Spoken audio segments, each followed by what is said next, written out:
Assalamualaikum warahmatullahi wabarakatuh. Baiklah, pada pertemuan ini kita akan bahas mengenai translasi laporan keuangan entitas anak luar negeri. Sebelumnya, jangan lupa subscribe dulu ya. Nah, dalam proses translasi, kita harus terlebih dahulu itu kenal mengenai jenis-jenis kurs yang akan digunakan pada materi ini. Itu yang pertama itu adalah kurs kini, kemudian kurs rata-rata, dan kemudian kurs transaksi atau kurs historis. Nah, jadi kurs transaksi itu nama lainnya juga sama dengan kurs historis. Nah, kurs kini itu apa? Kurs kini itu adalah kurs tanggal laporan yang akan ditranslasi itu dibuat. Biasanya kalau bikin laporan keuangan itu kan akhir periode akuntansi. Jadi, kurs kini itu adalah kurs akhir periode akuntansi. Kemudian yang kedua, kurs rata-rata. Kurs rata-rata itu adalah kurs awal periode akuntansi, kemudian ditambah dengan kurs akhir periode akuntansi, kemudian dibagi dengan 2. Kemudian yang ketiga, kurs transaksi atau kurs historis. Itu adalah kurs pada saat transaksi tersebut terjadi, di mana transaksinya itu dapat berupa transaksi akuisisi, transaksi pengumuman dividen, atau transaksi lainnya.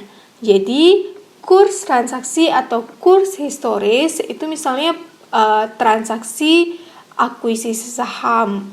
Nah, berarti itu tanggal transaksinya itu adalah kurs transaksinya. Nah, kemudian dalam melakukan proses translasi itu kita bisa menggunakan salah satu dari 4 metode berikut ini. Nah, jadi ada 4 metode yang dapat kita gunakan untuk metode translasi. Yang pertama itu current rate method, kemudian current atau non-current rate method, kemudian yang ketiga monetary atau non-monetary method, dan yang keempat itu temporal method. Nah, PSAK kita itu menggunakan current rate method. Nah, apa aja sih aturan dalam menggunakan current rate method ini?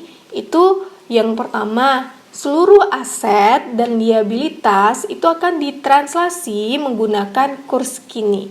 Jadi, kurs untuk aset dan liabilitasnya itu adalah kurs kini. Kemudian untuk ekuitasnya itu menggunakan kurs historis. Kemudian pos-pos yang ada di laporan laba rugi itu akan ditranslasi menggunakan kurs transaksi. Nah, jika kurs transaksinya diketahui, tapi kalau kurs transaksinya itu tidak diketahui, maka itu kita gunakan kurs rata-rata.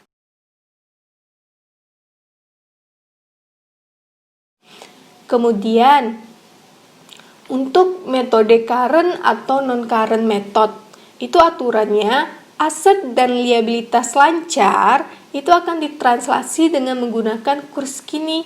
Kemudian, aset dan liabilitas tidak lancarnya serta ekuitas itu akan ditranslasi menggunakan kurs historis atau kurs transaksi. Kemudian, untuk beban depresiasi, amortisasi ditranslasi menggunakan kurs historis sebagaimana aset yang terkaitnya. Karena yang memiliki beban depresiasi dan amortisasi ini apa? Kan aset tidak lancar kan? Aset tidak lancar. Aset tidak lancar itu ditranslasi menggunakan kurs historis. Nah, aset terkaitnya kan berarti aset tidak lancar, berarti otomatis beban dan depresiasinya itu juga menggunakan kurs historis sama dengan asetnya. Kemudian, pendapatan dan beban itu selain amortisasi dan depresiasi tadi, itu ditranslasi dengan menggunakan kurs transaksi jika diketahui. Nah, kalau tidak diketahui maka gunakan kurs rata-rata.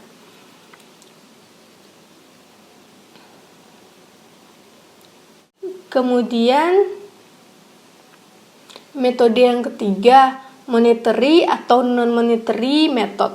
Nah, Pada metode ini, itu aset dan liabilitas moneter itu ditranslasi menggunakan kurs kini. Jadi aset dan liabilitasnya itu dibagi menjadi moneter dan non-moneter. Sedangkan pada current atau non-current tadi, itu aset dan liabilitasnya dibagi menjadi aset dan liabilitas lancar dan tidak lancar. Sedangkan ini dibagi menjadi moneter dan non-moneter. Kalau untuk moneternya itu translasinya menggunakan kurs kini. Kemudian untuk non-moneternya itu menggunakan kurs historis. Nah, kalau nggak diketahui nilainya gimana? Nah, gunakan kurs rata-rata. Kemudian pendapatan dan beban itu selain amortisasi, depresiasi, dan harga pokok penjualan itu akan ditranslasi menggunakan kurs transaksi jika diketahui. Nah, kalau enggak, itu gunakan kurs rata-rata. Kemudian, harga pokok penjualan, beban depresiasi, dan amortisasi itu ditranslasi menggunakan kurs historis sebagaimana pada aset terkaitnya. Nah, umumnya itu aset dan liabilitas moneter itu kalau aset moneternya itu terdiri dari kas, piutang, wesel.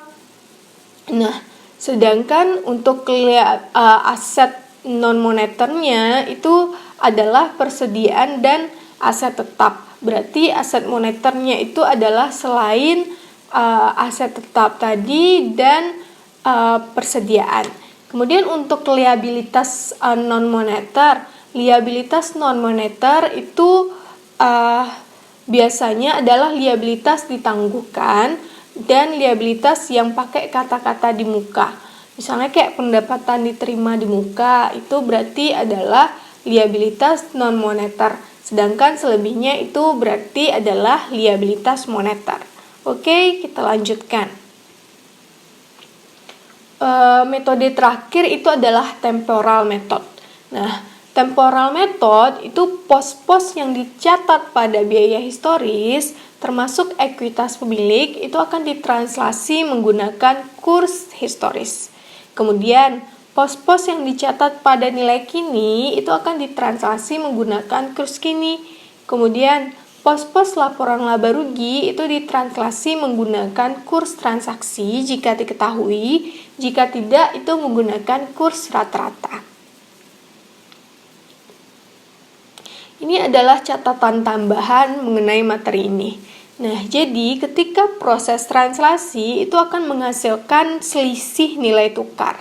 Nah, jadi nanti semua hasil dari selisih nilai tukar itu harus diakui dalam pendapatan komprehensif lain sebagai selisih translasi. Selisih transaksi. Bisa itu laba atau rugi, atau nama bahasa Inggrisnya itu adalah foreign currency transaction gain or loss. Nah, kemudian apabila selisihnya itu letaknya di kredit, itu berarti dia gain. Kemudian kalau misalnya letaknya di debit, itu berarti loss. Kemudian pada metode equity, kan biasanya kalau metode equity itu kan aturannya setiap laba atau rugi itu akan mempengaruhi nilai investasi. Kalau dia laba berarti investasi jadi bertambah kan, kalau rugi berarti investasi jadi berkurang. Nah, ini berarti jurnal penyesuaian yang akan dibuat kalau misalnya itu selisih kursnya itu adalah berlaba. Nah, ini dia kalau misalnya berlaba. Kemudian kalau rugi ini dia. Nih, ini yang tadi aset moneter apa aja, kemudian aset non moneter apa aja, liabilitas non moneter apa aja, dan liabilitas moneter itu apa aja. Nah, udah dijelaskan kan? Nah, sekarang supaya lebih paham, kita langsung aja ke contoh soal dan pembahasan. Ini soal 1. Ini adalah laporan keuangan induk perusahaan. Induk perusahaannya itu adalah Eagle Corporation, kemudian anak perusahaannya itu adalah Maple Leaf Company. Nah, satuan mata uang untuk Eagle Corporation itu adalah dolar Amerika. Kemudian untuk Maple Leaf itu adalah dolar Kanada. Jadi dalam proses translasi ini anak perusahaan itu akan ditranslasi laporan keuangannya ke menjadi mata uang yang sama dengan induk perusahaannya. Nah, di sini berarti dolar Kanada itu akan ditranslasi menjadi dolar Amerika. Nah, ini income statement-nya. Total revenue dikurangi dengan total expense dapat net income. Kemudian statement of return earnings berarti laba ditahan awal ditambah dengan net income yang di sini yang udah dicari untuk masing-masingnya. Ini untuk MapLiLive itu laba ditahan awalnya nggak diketahui atau nggak ada karena dia kan baru didirikan oleh Eagle Company, berarti belum ada laba ditahan awalnya. Kemudian ini net income-nya yang sebelumnya, ini yang udah dicari ditambah net income, kemudian dikurangi sama dividen, ini belum ada dividennya, itu dapatnya nanti laba ditahan akhir. Ini udah biasa kan? Kemudian untuk balance sheet ini neracanya itu berarti current asset, ini investasi Eagle di MapLiLive common stock 160.000, ini investasinya 160.000. Nilai investasi MapLiLive company common stock itu 160.000, letaknya di Eagle karena Eagle kan yang berinvestasi. Kemudian berarti ini 0. Kemudian plan asetnya ini masing-masing, ini intangible asetnya ini kosong. Nah, total aset dijumlahin seluruh asetnya ke bawah, dapat ini. Kemudian current liabilities ini juga ditambahin semuanya. Kemudian return earnings yang di sini itu adalah return earnings yang ada di laba ditahan ini. Nah, dipindahin ke neraca. Nah, ini masing-masingnya. Dapat segini, total liabilitas dan ekuitasnya dijumlahin ke bawah. Dapat ini. Kemudian ini adalah jadi yang kita translasi itu yang MapLiLive aja yang di sini. Yang bagian untuk MapLiLive aja. Oke, kemudian ini adalah nilai tukar untuk dolar Kanada selama tahun 2005. Itu tanggal 2 Januari 2005 itu saat dimana MapLiLive ini dibentuk, berarti ini tanggal akuisisinya itu adalah 0,8. Kemudian Desember 31 2005 0,78, berarti ini akhir periodenya kan, akhir periode akuntansinya. Berarti ini adalah kurs kininya. Kemudian ini kurs rata-ratanya. Ini tambah ini bagi 2 dapatnya nanti 0,79. Ini kurs transaksi nanti. Kemudian ini kurs transaksi untuk akuisisi sahamnya. Nah, kemudian pertanyaannya jadi kita bikin translasinya, kertas kerja untuk proses translasi dari MapLiLive. Nah, ini saldo sebelum translasi yang tadi kita pindahin ke sini yang bagian MapLiLive aja. Nah, pindahin ke sini.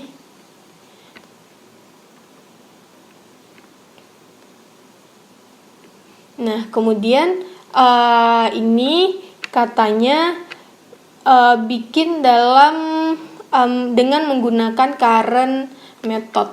Nah, kalau current method itu kan aturan seluruh aset dan liabilitas itu akan ditranslasi dengan menggunakan kurs kini. Kemudian seluruh pos-pos yang ada di laporan laba rugi itu akan ditranslasi dengan menggunakan kurs rata-rata. Kalau ekuitasnya ditranslasi dengan menggunakan kurs historis. Nah, jadi ini sekarang mulai dulu dari income statement. Berarti income statement ini revenue dan cost expense-nya itu di soal kan nggak diketahui, nggak ada informasi tambahan kan. Berarti kita di sini pakainya kurs rata-rata. Kurs rata-rata tadi aturannya kan ini kurs rata-rata 0,79. Nih yang di sini kurs rata-rata. Nah, berarti dapat 0,79 untuk revenue dan bebannya. Ini 800 dikali 0,79 dapatnya ini. Saldo normal revenue kan kredit. Kemudian saldo normal untuk expense kan debit. 700 kali 0,79 dapatnya debit 553. Pindahin ke sini setelah translasi berarti nilainya ini. Setelah translasi masing-masingnya. Kemudian net income berarti yang pendapatan dikurang sama beban dapat ini. Kemudian untuk statement of return earnings, tadi kan laba ditahan awalnya nggak diketahui kan, dividennya juga nggak ada, berarti di sini net income aja. Dan ke sini. Kemudian untuk neracanya kan seluruh aset dan liabilitas itu ditranslasi dengan menggunakan kurs kini. Nah, kurs kini kita itu kan ini yang tanggal pelaporan kan, tanggal laporan keuangan. Nih, tanggal laporan keuangannya itu kan 31 Desember 2005. Nah, berarti ini yang 31 Desember 2005 juga 0,78. Aset dan liabilitas itu 0,78. Pindahin sini current asset. Nih, current asset sama plan asset, kemudian current liabilities, long term debt. Kemudian di ini 400 kali ini, 500 kali ini, 200 kali ini, 400 kali ini. Dapatnya segini, ini dapatnya segini, pindahin ke sini. Kemudian total aset berarti current asset tambah plan asset kan, dapatnya segini. Nah, ini common stock ini itu kan equity kan, equity berarti itu pada tanggal transaksinya itu equity, biasanya itu adalah tanggal akuisisinya. Mapley Leaf ini itu dibentuk pada tanggal 2 Januari 2005. That Mapley Leaf Company was established 0,8. Berarti kurs transaksinya 0,8. Nih, berarti ini 0,8 untuk common stock. Dapat ini 200 kali 0,8 dapatnya segini. Kemudian untuk laba ditahannya itu adalah laba ditahan yang di sini kan. Nih, pindahin ke sini. Sehingga nanti total liabilities dan equities sebelum adanya penyesuaian karena ada gain atau loss selisih mata uang itu dapatnya 707.000, dijumlahin current liability sampai nanti return earnings dapatnya segini. Nah, kemudian total asetnya 702.000, ini dapatnya 707.000, berarti selisih 5.000 kan. Nah, yang 5.000 itu minus, berarti minus foreign, berarti itu adalah foreign transaction loss, berarti ini adalah selisih kurs, rugi karena selisih kurs.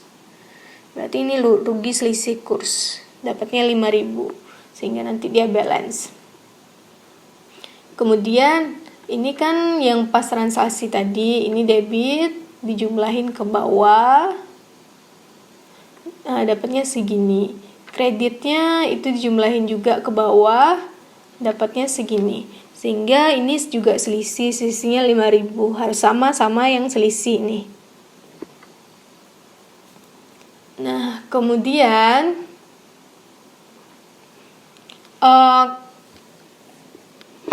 kita bikin jurnal penyesuaian. Nah, jurnal penyesuaian itu pada metode ekuitas itu kan yang pertama kita catat penerimaan laba bersih anak perusahaan.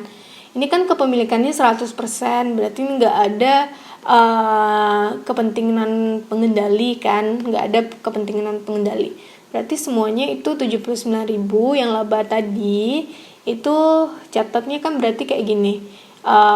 Investasi pada SB Mapley Leaf, kemudian pendapatan investasi kan, pendapatan investasi antar afiliasi kreditnya. atau biasanya itu adalah laba dari Mapliliv. Kemudian mencatat pembagian dividennya sebesar kepemilikannya. Tadi kan dividennya nggak ada dibagikan oleh Mapliliv kan, berarti nggak ada jurnalnya.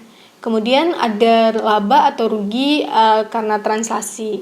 Nah, kita rugi tadi kan, berarti investmentnya berkurang. Di sini adalah selisih kurs, rugi selisih kurs 5.000. Kemudian kita hitung berapa saldo investment sekarang. Nah, saldo investment awal itu yang ada di soal, yang di laporan balance sheet itu kan 160.000. Nih. Ini 160.000 kan. Nah, berarti masukin debit saldo awalnya 160.000. Kita posting, kemudian kita posting di sini, yang ini investmentnya debit kan, masukin sini. Ini investmentnya kredit, berarti taruh kredit, dapat saldonya nanti 234.000. Kemudian kita bikin jurnal eliminasi. Kalau jurnal eliminasi itu kan biasanya yang dieliminasi ekuitas Mapliliv atau ekuitas perusahaan anak pada saat tanggal akuisisi. Ini pada saat akuisisi Mapliliv ini itu kan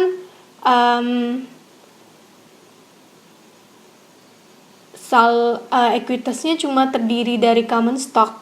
Sedangkan yang return earnings ini kan ini adalah hasil laba pada tahun berjalan setelah akuisisi, setelah pendirian Mapliliv kan, berarti dia cuma punya di sini ekuitasnya terdiri dari common stock aja, common stock. Common stocknya itu untuk si Mapliliv ini 200.000. Berarti ini kan dalam dolar Kanada. Nah, kemudian dalam dolar Amerikanya yang kita pakai. Yang dolar Amerikanya itu 160.000 udah ditranslasi kan, berarti yang dipakai 160.000. Nih, untuk ini common stock Mapliliv 160.000. Kemudian intercompany investment income itu kan pendapatan antar afiliasi kan harus dieliminasi. Berarti ini nanti dieliminasi, kemudian ini juga dieliminasi. Sehingga inilah dia. Investmentnya yang penjumlahan yang tadi dieliminasi. Ini kan debit saldo normalnya, berarti pas eliminasi dia dikreditkan. Oke, kemudian kita bikin laporan keuangan konsolidasinya. Ini Eagle kan udah dalam Amerika, dalam dolar Amerika, berarti kita salin yang di laporan tadi. Salin semuanya di laporan. Nah, dapetnya ini. Nah, kemudian yang merah ini itu adalah tambahan, adalah akun tambahan yang muncul karena ada proses bikin jurnal penyesuaian tadi, intercompany investment income, masukin sini nilainya. Itu kan punya Eagle yang dapat pendapatan kan. Kemudian ini investmentnya tadi berubah jadi 234.000. Nah, baru nanti dijumlahkan. Kemudian ini foreign transaction loss-nya tadi kan ada juga 5.000. Kemudian untuk jadi untuk foreign transaction loss ini yang 5.000 itu harus ada di perusahaan anak dan perusahaan induk. Jadi kita bikin dua-duanya. Kemudian untuk Mapliliv ini adalah yang udah ditranslasi ini. Yang kita pindahin ini yang setelah translasi. Pindahin ke sana semuanya. Pindahin nilainya ke konsolidasi ini. Kemudian untuk eliminasi, pas eliminasi itu yang kita bikin di jurnal eliminasi kita pindahin ke sini. Nih kan, dieliminasi. Ini tadi. Kemudian konsolidasinya berarti seperti biasa jumlahkan dengan proses yang sama. Dapatlah segini. Oke. Ngerti ya, return earnings di sini itu berarti return earnings yang dapat dari sini nih. Kemudian laba di sini itu adalah laba yang di sini. Nah, prosesnya sama kayak yang tadi, yang mana dijumlahkan ke samping, mana yang dijumlahkan ke bawah. Nih, foreign transaction loss adalah satu angka 5.000, namun berpengaruh terhadap laba ditahan keduanya, maka ketika dieliminasi salah satu maka nilainya 0. Nih yang tadi bikin keduanya, tapi pas eliminasi cuma 5.000. Harusnya kan ini minus 10.000 jadinya kan, tapi di sini di cuma 5.000, tapi ini hasilnya 0 karena yang sebenarnya loss itu kan cuma satu aja 5.000. Sehingga ini 0. Kemudian untuk soal 2 ini Western Racing ini itu anak perusahaannya. Jadi ini AS itu mata uang apa? Dolar Australia. Nah, berarti jadi ini dolar Australia ini nanti akan ditranslasi, ini mata uangnya, ini adalah neraca saldo anak perusahaan dalam mata uang dolar Australia. Nih. Nanti itu akan ditranslasi menjadi dolar Amerika. Berarti anak perusahaannya di sini itu adalah Western Racing, induknya berarti Alomo. Ini untuk informasi tambahan nanti kita pakai.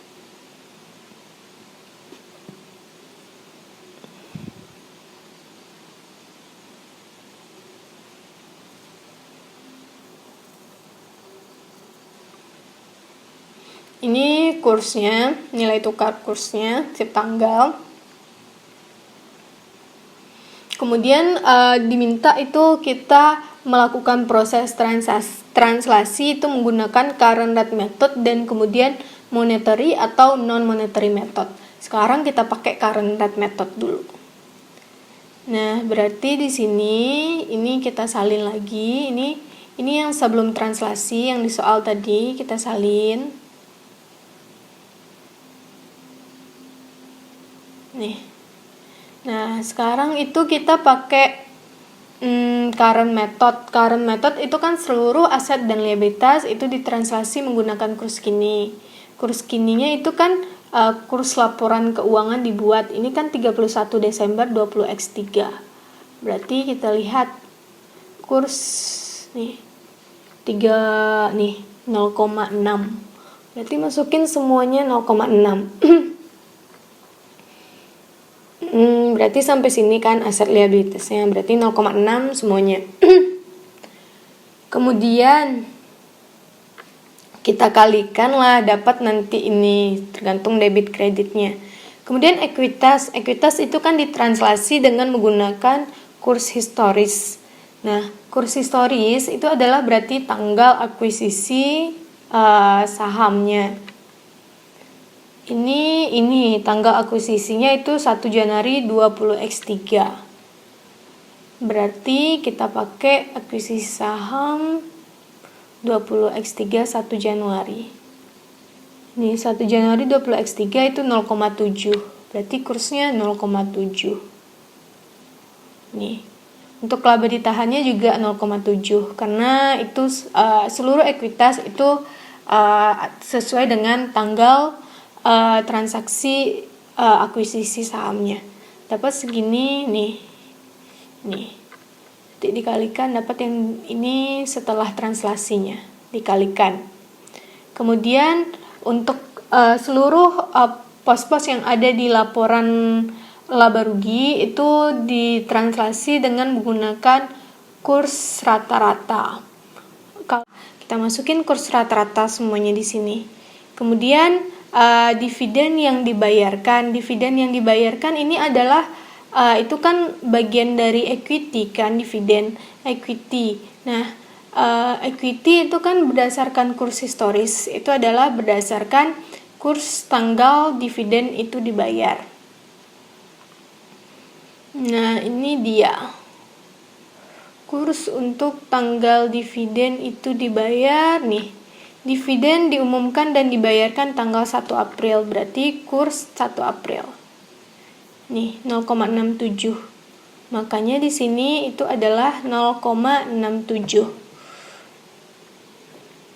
Nah, kali dapatnya ini, sehingga totalkan debit berapa, kreditnya berapa. Ini debitnya segini, kreditnya segini. Sehingga selisihnya itu adalah di debit 16.760. Berarti ini adalah rugi selisih kurs. Kemudian kita lanjutkan metode monetary and non-monetary method. Nah, dalam metode ini itu kan aset dan liabilitasnya itu dibagi menjadi aset moneter dan non moneter. Nah, selain inventory dan plant and equipment dan aset tetap itu kan itu adalah aset moneter. Nah, jadi ini berarti ini cash account receivable itu adalah aset moneter. Nah, aset moneter itu kan ditranslasi dengan menggunakan kurs kini. Kurs kininya itu kan tadi 0,6. Nah, tanggal 31 Desember 20x3 0,6. Kemudian di sini inventory and equipment. Ini kan persediaan akhir yang di neraca. Itu kan berarti ini persediaan akhir. Nah, kemudian ini kan aset tetap. Kemudian ini berarti kan non-monetary asset. Non-monetary asset itu ditranslasi dengan menggunakan kurs historisnya atau kurs transaksinya. Kita lihat transaksinya. Transaksinya itu ada untuk di informasi tambahan. Jadi umumnya untuk nih ada di informasi tambahan. Ini pembelian dilakukan seragam. Persediaan akhir itu diperoleh dengan nilai tukar rata-rata untuk tahun tersebut. Berarti kita pakainya nilai rata-rata. Nilai rata-rata tadi itu kurs rata-rata. Kurs rata-rata kan ini 0,65. Ini berarti pakai kurs rata-rata. Nih, persediaan meningkat 20.000 sepanjang tahun. Pembelian dilakukan secara seragam selama 20x3. Nah, berarti di sini itu persediaan ini itu enggak satu harga aja, tapi berbagai macam harganya sesuai dengan transaksinya. Nah, ini pembelian tadi kan persediaan itu dicatat pada kurs historis atau kurs transaksinya, kapan persediaan itu dibeli. Nah, jadi persediaan di sini itu dibelinya itu 2 kali, pada tahun 20x3 satu, kemudian persediaan awal yang ada di tahun sebelumnya. Nah, ini berarti kan ini kalau 20x3 tahunnya, berarti ini persediaan awal. Persediaan awal itu kan berarti sebelum 20x3. Nah, kita itu akuisisi saham, akuisisi perusahaan ini itu kan 1 Januari 20x3. Berarti kita pakainya itu apabila kurs historis akuisisi suatu aset itu sebelum akuisisi saham, maka kita pakainya adalah kurs tanggal akuisisi saham. Tanggal akuisisi sahamnya itu adalah 1 Januari 20x3. Berarti untuk persediaan awalnya itu persediaannya yang pertama kali dibeli itu kursnya itu adalah 0,7. Kurs yang ada di sini. Nih, 1 Januari 20 X3 0,7 untuk persediaan awalnya. Nah, nilai persediaan awal ini dari mana? Nah, harga pokok penjualannya itu kan udah diketahui 330.000 nilainya kan. Nah, kemudian persediaan akhir ini yang di neraca 86.000. Ini yang di bagian laporan laba ruginya 330.000 di neraca saldo juga. Ini ada di neraca saldo. Nah, ini persediaan nama akunnya. Ini harga pokok penjualan. Nah, kemudian ini kalau ditambahkan berarti itu kan yang persediaan yang tersedia kan. Nah, kemudian di sini katanya persediaan meningkat 20.000 sepanjang tahun. Berarti itu kita ada persediaan akhir yang meningkat. Berarti awalnya berarti penjualan persediaan kita dibandingkan pembeliannya itu meningkat 20.000. Nah, berarti harga pokok penjualannya 330.000, berarti pembelian kita pada tahun itu adalah 350.000. Berarti kan lebih dari pembelian itu 20.000 kan. Berarti ini pembelian 350.000. 330 ditambah sama 20.000 ini. Kemudian berarti persediaan awal kita karena yang tersedia itu 416.000, berarti persediaan awal kita itu 66.000. Nah, kemudian dikalikan sama kursnya masing-masing. Ini kurs untuk persediaan akhir diperoleh dengan nilai tukar rata-rata. Berarti ini pakai kurs rata-rata untuk tahun ini. Ini persediaan akhir udah pakai rata-rata juga. Berarti pembeliannya rata-rata juga. Dikaliin, nanti persediaan awal ditambah sama pembelian, itu dapatnya persediaan yang tersedia dikurang sama persediaan akhir. Setelah kita translasi, dapatnya nanti harga pokok penjualan setelah translasi. Nah, jadi untuk metode non-monetary, monetary dan non-monetary itu harga pokok penjualannya kita pakai yang ini, yang udah kita cari. Kenapa nggak 0,65 aja semuanya? Karena di sini ada persediaan awal. Kita kan pakainya kurs historis atau kurs transaksi. Nah, kurs transaksi kita itu pembelian persediaannya itu dilakukan 2 kali. Jadinya ada 2 juga kursnya. Nah, ini untuk harga pokok penjualan. Kemudian inventory-nya kita nilai dengan kurs rata-rata 0,65. Sehingga untuk metodenya ini dia. Ini metode monetary dan non-monetary yang tadi. Nih, inventory-nya 0,65. Kemudian untuk cost of goods sold-nya nggak ada kursnya karena kita cari yang tadi kan dapat masukin aja 217.800 hasil dari harga pokok penjualan tadi. Kemudian plant and equipment. Plant and equipment itu kapan sih belinya? Nih. Plant and equipment itu kan tadi 240.000. Nah, 180.000-nya itu diperoleh Januari 20X1. Terus kemudian 60.000-nya itu Januari 20X3.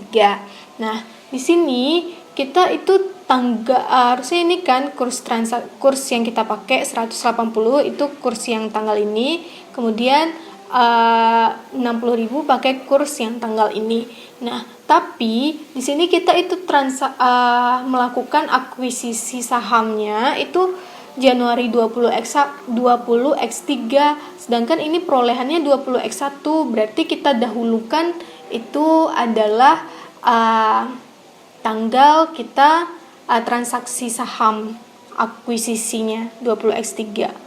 Yang ini enggak, berarti kita perolehnya pas akuisisi saham tuh kan. Nah, berarti ini ganti jadi Januari 20X3 karena ini perolehan ini lebih lama daripada lebih duluan daripada akuisisi sahamnya. Harusnya akuisisi saham dulu baru pakai tanggal akuisisi aset-aset yang lainnya. Berarti ini ganti jadi Januari 1 20X3 juga. Ini berarti ini juga kan karena ini udah Januari 20X3, ini pakai berarti sama dia. Kalau misalnya ini Desember 20X3, maka ini Januari 20X3, berarti ini Desember 20X3. Tapi kan ini sama-sama Januari jadinya karena ini terlalu duluan pula ini daripada akuisisi sahamnya, maka ini sama kursnya 0,7 karena kurs untuk 1 Januari kan ini 0,7, maka kita untuk seluruh aset yang tadi nih gak jadi kita bagi, harusnya kan kita bagi 180 sama 60.000-nya. Karena dia sama aja kursnya, maka kita nggak perlu kita bagi 2. Jadi tetap 0,7 kali ini 240.000 kali semuanya 0,7 karena kursnya jadinya sama. Ini berarti kali ini dapat ini. Kemudian accumulated depreciation-nya itu akan mengikuti asetnya. Ini. Kemudian berarti yang berkaitan dengan plan and equipment itu kan penyusutannya. Penyusutannya berarti nanti pakai 0,7 juga. Itu aturannya kan. Kemudian ini payable lagi, payable ini di sini nggak ada yang tangguhan atau di muka kan, berarti ini semuanya itu adalah liabilitas moneter. Kalau liabilitas moneter itu kan pakai kurs kininya kan 0,6, berarti ini masukin 0,6 semuanya. Kemudian common stock dan return earnings itu kan menggunakan kurs transaksi. Kurs transaksi kita itu adalah untuk ekuitas itu tanggal dimana akuisisi saham itu kan 0,7 tanggal 1 Januari 20x3 0,7. Kemudian untuk laporan laba rugi itu kan menggunakan kurs rata-rata. Selain cost of goods sold, depreciation. Nah, ini berarti kurs rata-rata kita 0,65. Kemudian dividen itu kan ekuitas tanggal transaksi kurs historis, berarti tanggal transaksi pembayaran dividen itu adalah 1 April tadi kan, 1 April 20x3. Berarti ini kurs 1 April 0,67 kalikan dapat nanti totalnya debit segini, kredit segini, sehingga selisihnya itu di kredit. Kalau kredit berarti laba karena selisih kurs. Berarti kalau metode current tadi dapatnya rugi, sedangkan kalau metode monetary and non monetary itu dapatnya laba. Beda ya. Nah, kemudian kita lanjut soal nomor 3. Nah, ini adalah neraca saldo cabang perusahaan Prancis dengan induk perusahaannya di Amerika dalam euro. Berarti ini euro, ini anak perusahaannya dalam euro. Ini yang nanti akan kita translasi ke dolar Amerika. Ini informasi tambahannya. Nah, kemudian pertanyaannya, lakukan translasi dengan atas neraca saldo itu dengan menggunakan monetary dan non monetary metodenya. Ini sebelum translasi tadi. Kalau monetary dan non monetary itu kan seluruh aset dan liabilitas moneter itu ditranslasi dengan menggunakan kurs kini. Ini yang aset moneter kurs kininya berapa? Kurs kini berarti 30 Juni 2005. Nih, kurs untuk 30 Juni 2005 itu sama dengan 1,04. Berarti kita masukin di sini 1,04. Kemudian inventories itu kan non monetaris. Non monetaris itu 1,05.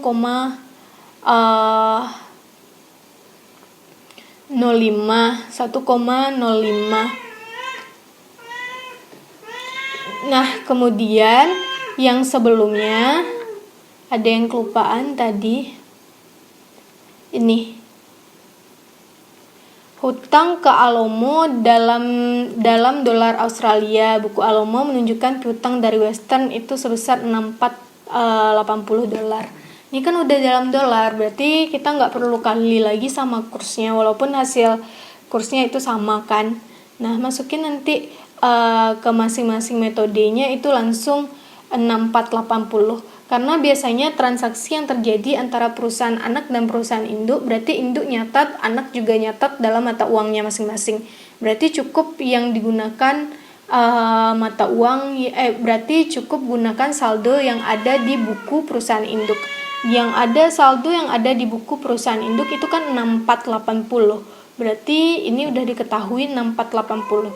Berarti langsung aja pakai nanti utang.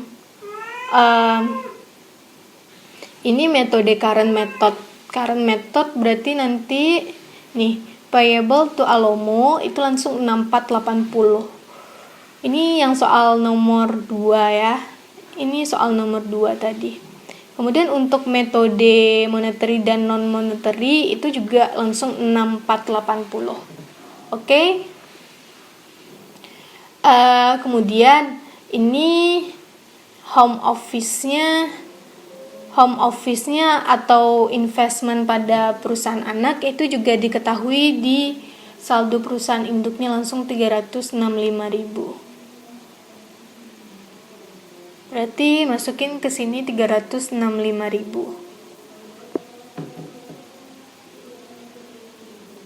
Untuk laporan laba rugi itu selain cost of goods sold dan amortisasi dan depresiasi itu kan menggunakan kurs rata-rata. Kurs rata-ratanya ini.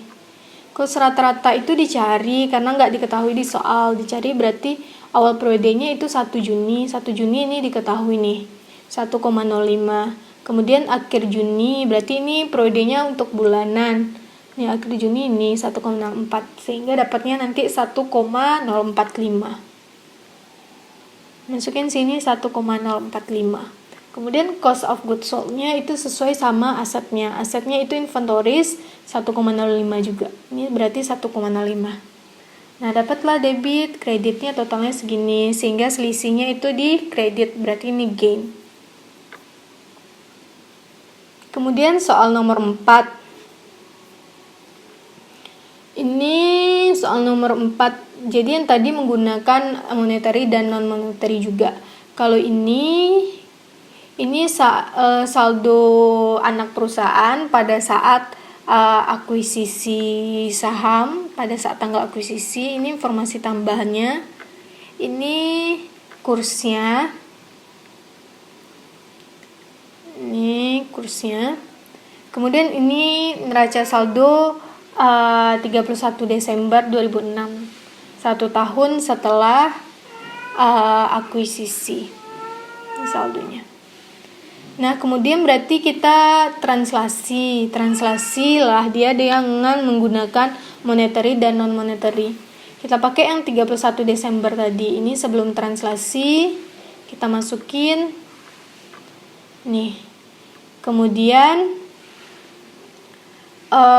ini kan nih biasanya piutang, pokoknya piutang atau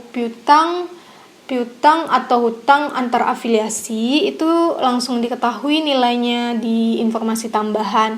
Investment atau home office itu juga diketahui nilainya.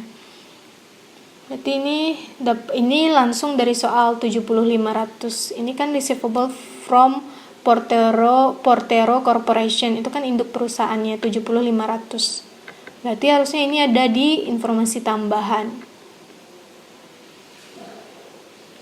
Nih, 7500 dolar, udah dalam dolar kan, masukin ke jawaban langsung 7500. Kemudian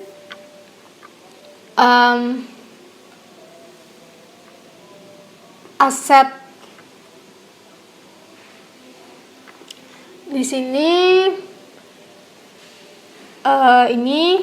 ini sampai sini kan itu aset moneter kan. Aset moneter itu kan ditranslasi menggunakan kurs kini. Kurs kininya itu 31 Desember 2006.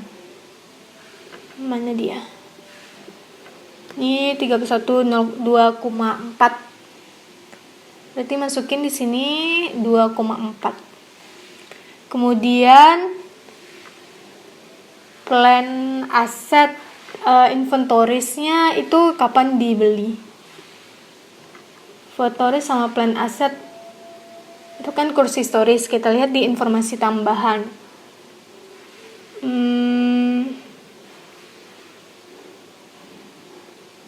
Nggak ada yang berhubungan dengan persediaan di sini. Kalau nggak ada, berarti kita pakainya kurs rata-rata. Kurs rata-rata itu 2,3, berarti masukin 2,3.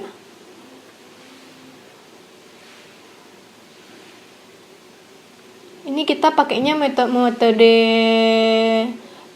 monetary dan non-monetary ya.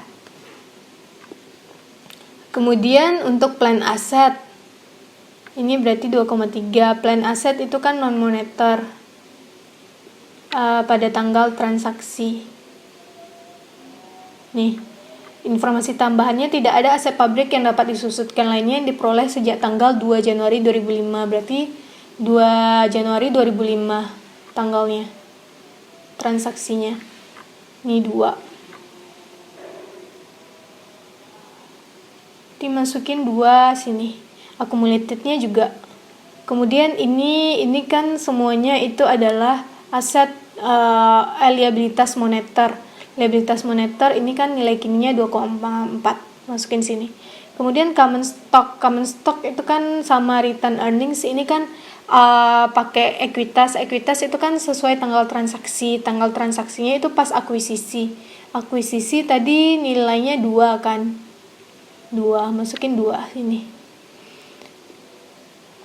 Kemudian untuk pendapatan dan beban, selain cost of goods sold dan depreciation, itu menggunakan kurs rata-rata. Kurs rata-ratanya untuk tahun ini itu kan 2,3. Masukin 2,3. Nih, 2,3 semuanya. Depreciation-nya tadi kan udah 2, sama dengan accumulated sama plan asetnya. Udah. Cost of goods sold-nya itu karena ini inventories-nya kurs rata-rata, maka cost of goods sold-nya juga kurs rata-rata. Karena di sini itu nggak ada persediaan awal, sehingga kalau nggak ada persediaan awalnya, karena di sini kan katanya semua penjual, karena di sini emang nggak ada keterangan yang menyebutkan ini, nggak ada menyebutkan persediaan. Kemudian kalau ini soal sebelumnya itu semua persediaan barang dagang pada neraca saldo itu adalah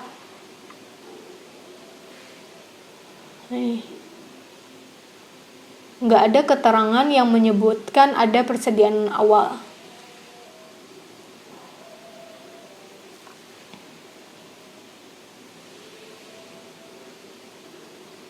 Nah, jadi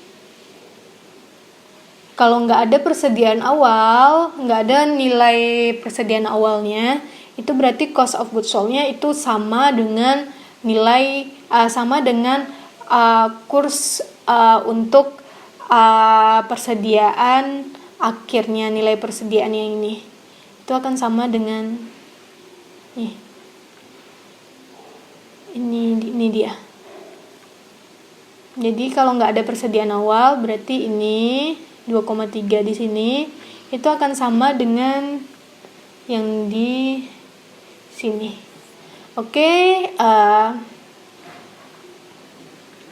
kita masukin semuanya sama, kemudian jumlahkan debit, kemudian kreditnya berapa. Nah, dapat segini, sehingga dapat selisihnya segini, berarti ini loss. Oke, sekian pertemuan kita hari ini. Lebih dan kurang mohon maaf. Kalau misalnya ada pertanyaan, silahkan kontak aja. Jangan lupa share ke teman-teman yang lain.